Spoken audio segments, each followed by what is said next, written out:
قالوا يا قومنا إنا سمعنا كتابا أنزل من بعد موسى مصدقا لما بين يديه يهدي إلى الحق وإلى طريق مستقيم يا قومنا أجيبوا داعي الله وآمنوا به يغفر لكم من ذنوبكم ويجركم من عذاب أليم.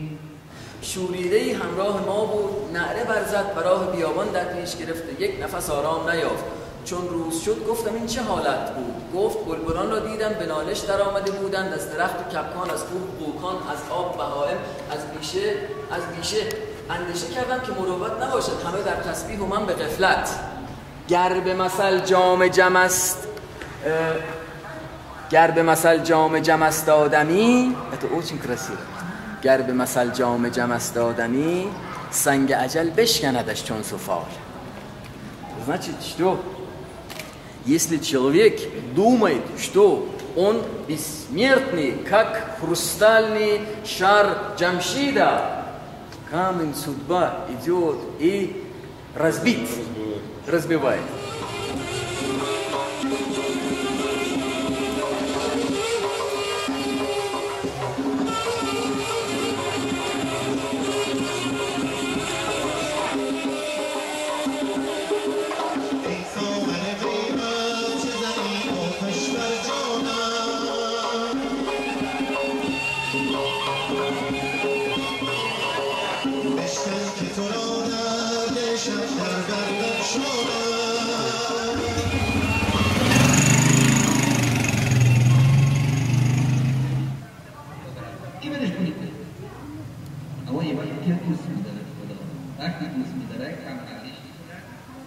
دیر جوابش میده تا اونطوری که من دوست میدارم بشی.